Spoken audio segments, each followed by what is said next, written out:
Hello friends, तो आज के इस लेक्चर में हम पढ़ेंगे एक्सरसाइज 7.2 के क्वेश्चन नंबर 9 के बारे में। जैसे कि हमने पिछली वीडियो में सीखा था क्वेश्चन नंबर 8 के बारे में, जहां पे हमने एपी और एबी के रिलेशंस के बारे में बात की थी। वैसे ही सेम क्वेश्चन हमारे पास आता है आज question number 9। Find the coordinates of the point which divide the line segment A point हमारे पास गिवन है और एक पॉइंट हमें बी गिवन है इनटू 4 इक्वल पार्ट्स। यानी कि एक लाइन सेगमेंट है जिसको हमें 4 पार्ट्स में डिवाइड करना है। जैसे फॉर एग्जांपल के लिए ये मेरे पास ए है, ये मेरे पास बी है। ए के कोऑर्डिनेट्स मेरे पास है -2 और 2 और बी के कोऑर्डिनेट्स मेरे पास है 2 और 8। वीडियो में नहीं है तो प्लीज़ वीडियो को लाइक करें, शेयर करें और अपने फ्रेंड्स को ज़रूर बताएं। अब देखिए, इसको 4 पार्ट्स में डिवाइड करना है। सबसे पहले मैं इसको 2 पार्ट्स में डिवाइड करता हूँ और फिर इसके मैं 2 पार्ट्स और बना लेता हूँ। इनके हम नाम दे देते हैं, जो भी कोऑर्डिनेट्स हमें निकालने पड़ेंगे। इसको मैं नाम दे देता हूँ P, इसको मैं दे देता हूँ Q, इसको मैं नाम दे देता हूँ R। ठीक है, इस तरह से आपने भी नेमिंग जरूर देनी है ताकि जब भी आप कोऑर्डिनेट्स निकालें तो आपको पता रहे कि किसके कोऑर्डिनेट्स आप निकाल रहे हैं। ठीक है स्टूडेंट्स, चलिए तो सबसे पहले हम निकालते हैं कोऑर्डिनेट्स P के। तो P के कोऑर्डिनेट्स निकालने के लिए देखिए, सबसे पहले हम यहाँ पर रेशो का यूज़ करेंगे। देखिए आपके पास ये जो चारों पार्ट्स में डिवाइड किया हमने AB लाइन को, तो यहाँ पे देखिए ये चारों जो है वो समान भागों में बट गए हैं। इसका मतलब क्या है, जब मैं P के कोऑर्डिनेट्स निकालूंगा तो मेरे पास इसमें एक साइड तो इधर रहेगी, तो यानी कि 1:, और मेरे पास 3 पार्ट्स इधर हैं तो दैट इज़ 1:3। जैसे ही मैं Q के निकालूंगा तो उसमें 2 पार्ट्स मेरे पास इधर हैं 2:, और 2 पार्ट्स मेरे पास इधर हैं तो 2:2 आएगा। सेम ऐसे ही जब मैं R के निकालूंगा तो उसमें 1, 2, 3 पार्ट्स मेरे इधर रहेंगे और 1 पार्ट मेरा इधर रहेगा। ठीक है स्टूडेंट्स, तो इस हिसाब से हम यहाँ पे P, Q और R के कोऑर्डिनेट्स को निकाल लेंगे। सबसे पहले मान लेते हैं कि जो P के कोऑर्डिनेट्स हैं वो हमारे हैं X और Y। ठीक है, ताकि हमें कोई भी दिक्कत ना पड़े आगे जाने में जब हम क्वेश्चन को करेंगे। Q के कोऑर्डिनेट्स हम मान लेते हैं X डैश, Y डैश। ठीक है, और R के कोऑर्डिनेट्स हम मान लेते हैं X double dash, Y double dash. ठीक है, इस तरह से आपने नेमिंग जरूर देनी है ताकि आप एग्जाम में जो है उलझे मत इस चीज़ से कि यहाँ पे एक्स वाई की वैल्यू क्या है, एक्स डैश वाई डैश क्या है। ठीक है, तो पहले हम P के कोऑर्डिनेट्स निकालते हैं। Coordinates of P, coordinates P के हमने मान रखे हैं एक्स वाई। यहाँ पे हम यूज़ करेंगे, यहाँ पे लिखेंगे यूजिंग सेक्शन फॉर्मूला। सेक्शन फॉर्मूले का यूज़ करेंगे। सेक्शन फॉर्मूला क्या कहता है, x is equal to m1 x2 plus m2 x1 by में m1 प्लस m2। ठीक है स्टूडेंट्स, इसको ओपन करो। m1 कितना है हमारे पास, m1 है मेरे पास 1, क्योंकि m1 ये है m2 ये है 1। x2 कितना है हमारे पास 2 प्लस m2 कितना है मेरे पास 3, और x1 कितना है मेरे पास -2, और बाय में m1 plus m2 that is 1 plus 3, 1 plus 3। Open करो इसको, 2 1 जा 2, -3 2 जा 6 बाय में, और 3 और 1 4। तो x की वैल्यू मेरे पास आ जाएगी 2 में से 6 गए -4 बाय में 4, 4 एकम 4, तो x की वैल्यू आ गई मेरे पास -1। तो यहाँ पे आप इसको लिख सकते हैं x इज इक्वल टू -1।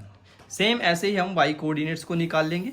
ठीक है, y कोऑर्डिनेट्स के लिए हम फॉर्मूला क्या लगाएंगे, m1 y2 plus m2 y1।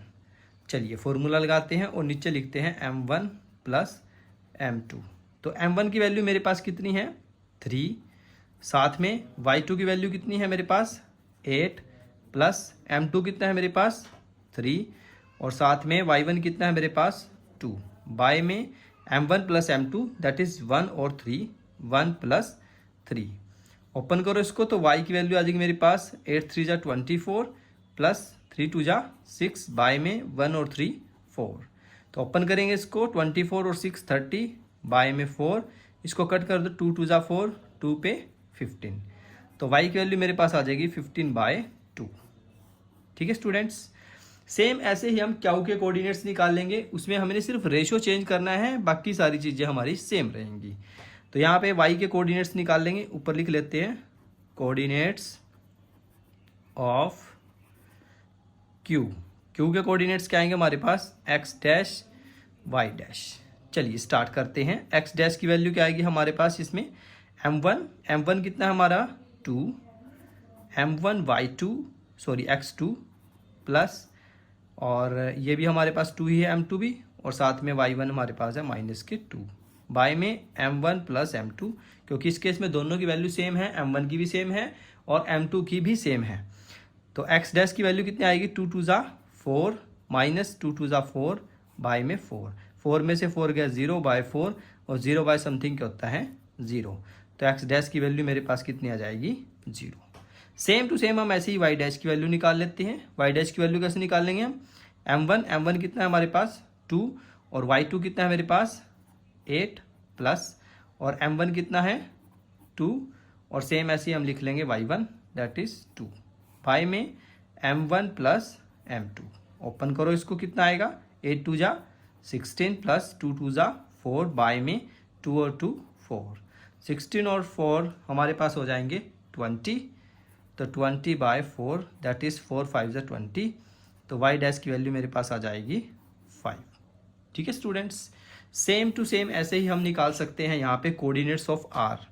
यहाँ पे लिखेंगे कोऑर्डिनेट्स ऑफ r, तो r के कोऑर्डिनेट्स हमारे पास क्या है x double dash y double dash. Name जरूर देना है आपने, एक्स वाई से काम नहीं चलाना है कि हर क्वेश्चन में आप एक्स वाई के कोऑर्डिनेट्स निकाल के दिखाएंगे, फिर क्वेश्चन आपका गलत हो जाएगा। ठीक है स्टूडेंट्स, तो यहाँ पे एक्स डबल डैश की वैल्यू निकालते हैं। पहले क्या वैल्यू आएगी हमारे पास m1, इस केस में हमारा m1 है 3 और m2 है मेरा 1, तो m1 साथ में हमारा x2 that is 2 plus m2 1 और x2 हमारे पास है 2 x1 बाय में m1 प्लस m2। ओपन करो इसको, 3 2 ज़ा 6 प्लस 2 1 ज़ा 2 बाय में 3 और 1 4, तो x डबल डैश मेरे पास आ जाएगा 6 और 2 8 बाय में 4 4 2 ज़ा 8, तो x डबल डैश की वैल्यू आ गई हमारे पास 2।